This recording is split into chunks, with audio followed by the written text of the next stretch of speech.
Grand Rising. Hi, everyone, my new followers.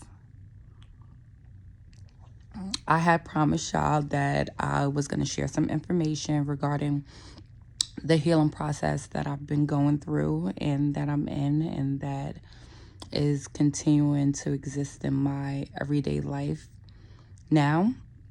Well, the first thing that I had to do when going through the healing process was kind of like accountability.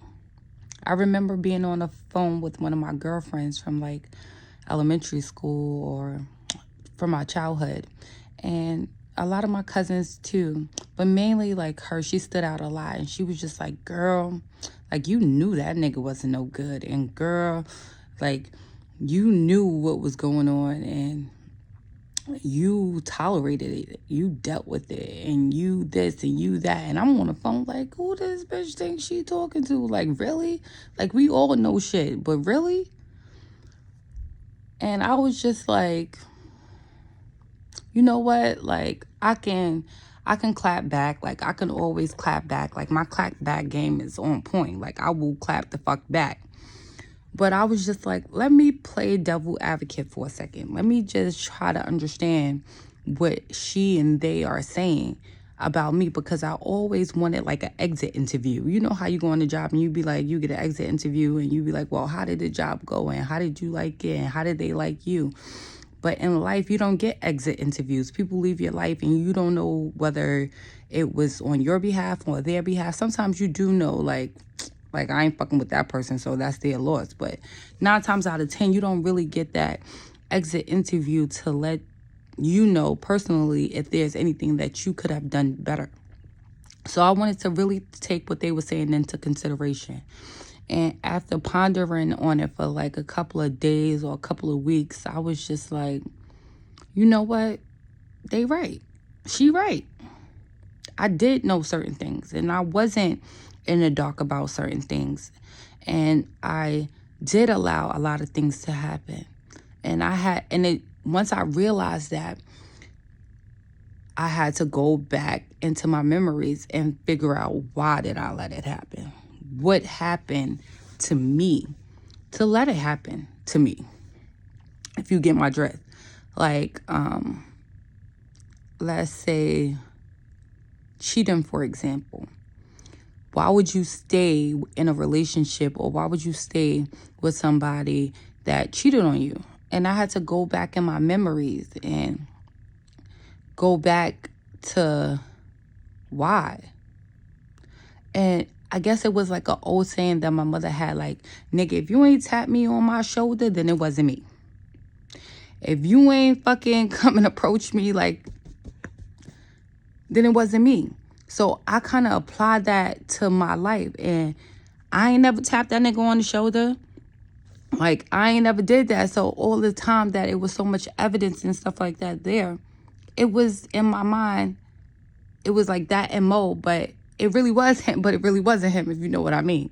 That's just giving you one example of like childhood sayings or ideologies that we go by that we really don't even know that we go by. And let's see if I can think of another one. Oh, this is a great one. You know, my grandmother used to tell me all the time, and not just me, but my whole family, like, if you make your bed, you gotta lie in it. And I had known there were many red flags. At the time when I was 18, I didn't really know what red flags meant, or I didn't know what using your intuition meant, or, you know, what that meant. Because growing up, for me, my opinion didn't matter. How I felt didn't matter. So as an adult, I learned how to sweep those feelings under the rug and pay them no mind, because as a kid, they didn't matter. So as an adult, like, it was just like I had those feelings, I had those intuitions, I had those vibes, but I never knew what to do with them. So I just went along to get along. And being that I went along to get along, it kind of like put me in this position where, you make your bed, you lie in it. Like, okay, like you didn't say anything before. You didn't do anything before. So how can you say anything now? How can you do anything now? Like, you can't switch up in the ninth inning. And like, you can't do that. Like, you made your bed, you allowed it. You allow certain behaviors, you allow certain activities, you allow certain things. So who are you now to be switching up? And it wasn't, I'm going to fast forward like years later to currently, like about a year ago or 2 years ago, I was watching the Wendy Williams show. Shout outs to Wendy. And she was just like, girlfriend, like, you can like eggs 10 years ago, you could like egg shit yesterday. But if today your ass don't like fucking eggs, then you don't fucking like eggs. Then it is what it is.